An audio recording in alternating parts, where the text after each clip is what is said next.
Many parents are outraged over their alleged deception by school staff at a California middle school. A woman alleges staff indoctrinated her then 12-year-old daughter in an LGBTQ club that was disguised as an equality club.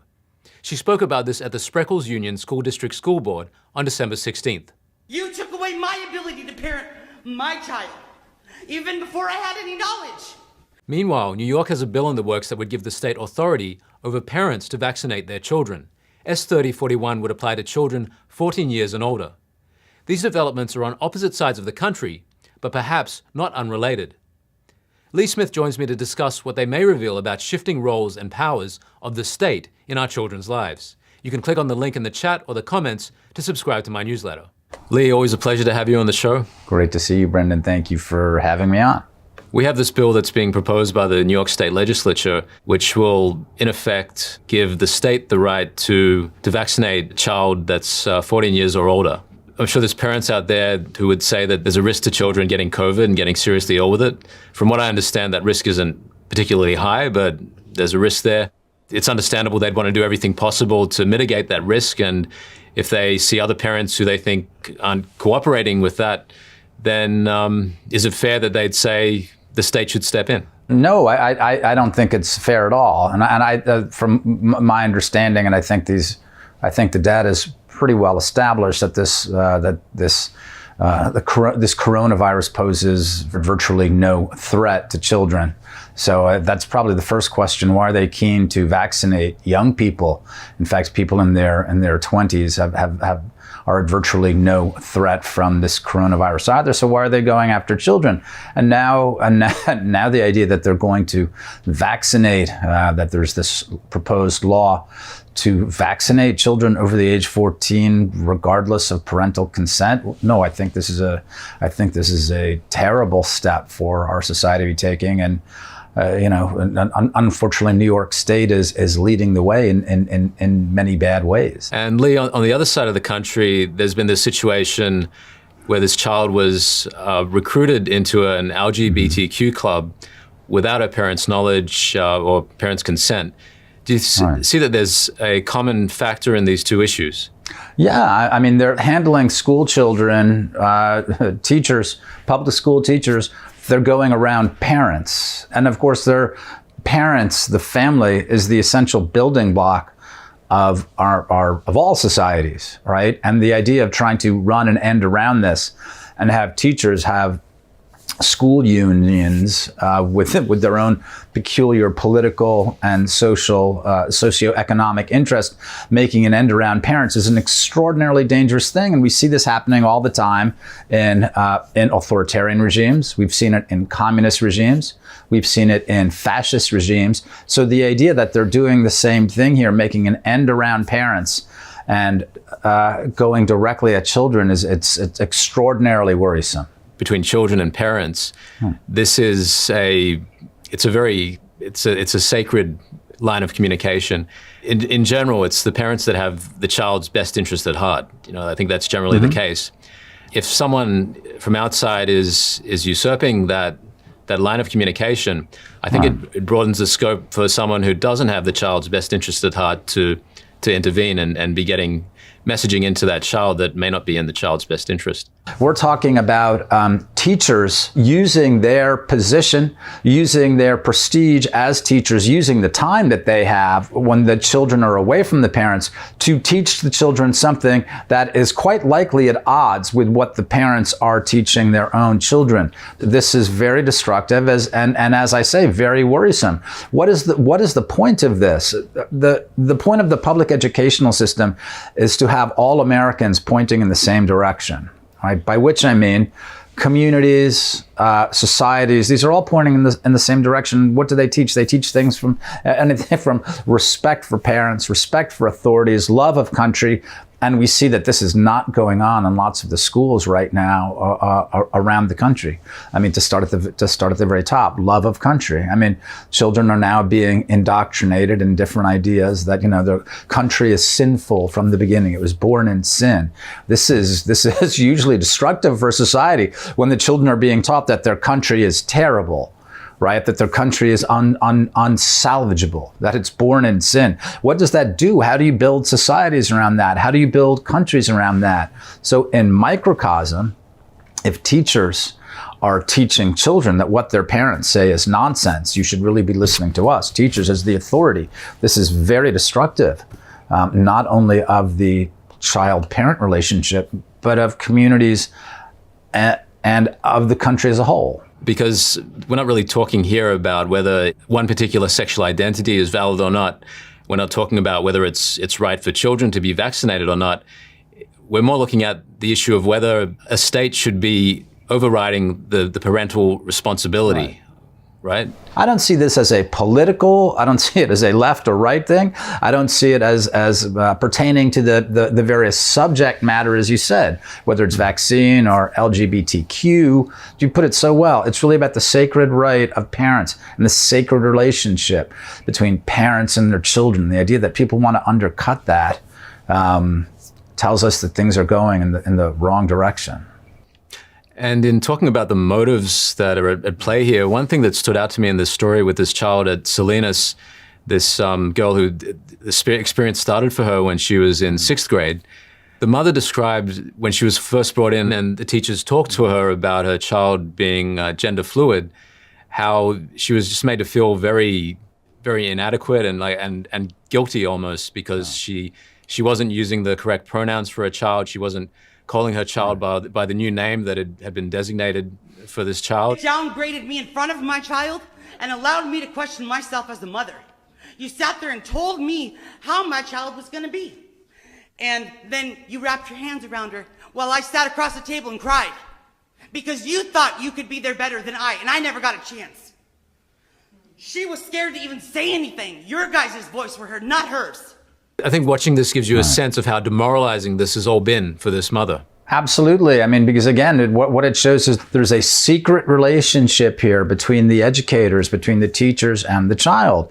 And the child has not gone home to share things. Right? I mean, children are supposed to be going home and saying, hey, mom and dad, here's what I learned today. I learned we read Huckleberry Finn, or I'm really good. It turns out I'm really good at French. And I really like my teacher, and I can write a sentence in French, right? Or I'm really good at math. I'm really excited about geometry, right? That's the kind of thing that children are supposed to be taking home and sharing with their parents, saying, here's what I'm learning.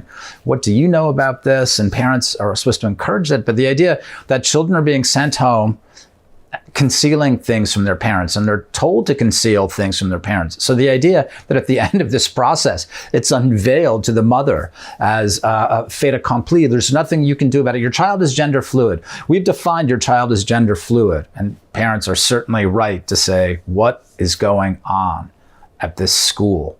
What is going on in these places? Why are they trying to wrest control from my child? This is not their child. This is not a child of the state. This is a child of this family that bears his father's last name, or bears the mother's last name. It's not the state's. And the tragedy that comes through for me in this is it's made it so hard for parents in these cases. I mean, the idea is that the parents have the support of these other institutions in society to do their job, but now they don't only have to look after, they're not protecting their children from the dangerous stranger in the street. They've got to protect them from the schools that's supposed to be educating them. You're absolutely right. This right now, lots of these educators are the predators, right? So you're right. It's not just, look, I want you to stay away from that stretch of block. Don't go near the playground on that side because there are people dealing drugs there, or there's a gang of rotten kids over there that's going to get you in trouble. I don't want you hanging around with them. I don't want you hanging around in front of that neighbor's house over there. It's like, now you send your kids to school, right? And there are predators there. What do you do?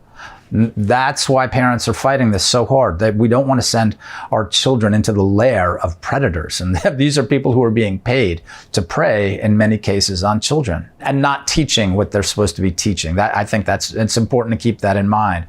We see them eliminating standards all throughout the country for learning things like math, for learning how to read, for learning how to write. These are no longer important things. The important thing is to be is to be educated, inculcated in ideas your parents don't want to teach you about. That's the role of educators, apparently. Oh, we're going to teach these children things their parents don't tell them about. Well, there's a reason maybe that the parents don't want to deal with those particular issues with children this age. I mean, you talk about, there was a 6th grader who was dragged into the LGBTQ club. I mean, 6th grade, what is that? That's 11 years old, 10, 11, 12 years old. I mean, maybe there's other things for her to be focusing on at that point. I think another fundamental issue here is just basically the safety of the child. Like in this case, the communication between this case in California, the communication line between parents and the child were broken. And the mother says she didn't realize that her child was having suicidal thoughts. So basically that it's undercutting her ability to respond to that and act as a mother to ensure the safety of her child. And we talked before, you gave me the example of the child being given pizza in order for the child to comply with taking the vaccine. Again, like as you mentioned, the risk to children we understand not to be especially high. So if educators are aware of this, why such a push? You know, why the willingness to do these things in secrecy, do you think? Yeah. Well, the story you're referring to, I believe it's a California family, mother and son. The child was promised a pizza in exchange for taking the vaccine. I mean, this is right out of a fairy tale, right? I mean, if we've read Grimm's fairy tales, what happens? You have an older person who is actually threatening and who is trying to lure a child into doing something the child probably shouldn't be doing, with a sweet or a candy or with a promise or Little Red Riding Hood and the Big Bad Wolf who's disguised as something else. And I mean, that's why this particular scenario is so preposterous, right? Because again, it's something that all of us know, that all of us recognize. If an older person, ostensibly an authority figure, is offering a child something to do something, then there's a problem with what is on offer there, right? This is something we all know. We've all been taught through fairy tales, through TV shows, through movies for years and years. So what's the issue here? What are teachers trying to do to children? I think it goes farther than the vaccine. I think it goes farther than just trying to get different students to enlist, to have their names, to satisfy pharmaceutical manufacturers. I think it's much larger. I think it's part of a general push to try to undermine that sacred relationship, that actually the most important relationship should be the state. It should be between the state and young people. And that's where you will learn your lessons, you will learn your morality, and you will learn who your enemies are as well as who your friends are. That's what I believe is going on. I think there's a much larger push here. And the reason it's worrisome is we can go through again the different types of regimes that have done this, that have undermined the parent-child relationship, and they've tried to make the relationship between the state and the child foremost. You need to destroy the parental relationship in order to do that. That's what I think is going on here, specifically to undermine the role of parents in our communities around the country. And keeping in mind, Lee, that we are leading into Christmas, we don't want to leave our audience with too much of a negative perspective on the world. I think this is one area particularly where schools are concerned, where we're seeing a very strong response and a very strong fight. It's really become like the front line in the battle for standing for basic civil freedoms. It's tremendously inspiring, because one of the things that people are talking about all the time now is they say, well, what about our leaders? Who's going to fight against mandates? Who's going to preserve our liberty? We have to start thinking about leadership in different ways, right? It's not just at the national level, political level. We're talking about local leadership as well. And I know that different people have made the case, well, go run for your school boards.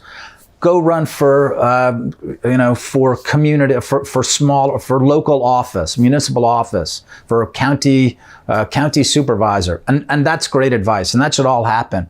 But the fundamental fight, again, is here. It's with parents. That's leadership, protecting your children, protecting your role. These are all very important fights, and lots of parents are scared. They're intimidated.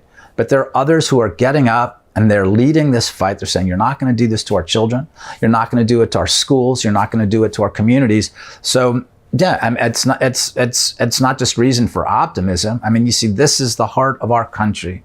This is the heart of people who love their families, who know the direction that we're supposed to be moving in, who know what our communities and what our country stands for. So yeah, God bless them. I mean, it's really inspiring to see them fight, whether we've seen these, school board meetings and parents are standing up and defending their babies. God bless them. And we have to see how serious this fight is. This is something else we spoke about recently. The fight is so serious that's why the Joe Biden Justice Department has sent the FBI out after parents. Right? That should worry us as well. The idea we're saying, no, it's a local fight. We're saying it's up to parents to decide how we want to educate our children. And what is the federal government saying? No, the federal government is saying, no, we're going to send the national police force to put down parents who say their role in their child's education should be foremost. No. This is going to be run from the national level. Central command. That's dangerous. So we know that the fight, that what these parents are standing up for, what we're all standing up for, it's really important. It's the most important fight, or else they wouldn't be sending FBI agents in the Department of Justice, DOJ prosecutors after parents who are protecting their children. Again, another very scary parallel to what happens in authoritarian regimes. Oh. Definitely kudos to these parents who are standing there on the front line. And I think the media it's shown the power of media as well to really get this news out and to get it in people's faces, which has been a encouragement to other parents to speak up as well. I think it's happening in what you and I have described before as alternate media, like what you and I are doing and what Epoch Times does generally. We see a lot of the prestige press, mainstream media, however you want to talk about it. I mean, they're portraying these parents as lunatics, as racists, as hateful, when nothing could be further from the truth. They're out there protecting their children. And again, the fundamental fight, it's not about whether vaccines are good in general. It's not about LGBTQ communities. It's not about that. It's about this fundamental and sacred relationship that needs to be protected, that we are protecting. Yeah, these are fundamental principles that parents are best positioned to know the best interests of their child, and in general, they will act on those. There's no more important resource in life than our children. If you can't take care, they're more important than property. They're more important than your job. It's the most important thing that all of us have, that our communities, our country as a whole has, children. And so to protect that relationship, to protect the children from a state, from a larger political structure with its own interests, its own ambitions, which is clearly at odds, certainly right now, with American families and American communities. This is our fundamental struggle, I think, more important than anything else. Lee, always a pleasure, and I'm sure you'll join me in wishing our audience a very happy Christmas.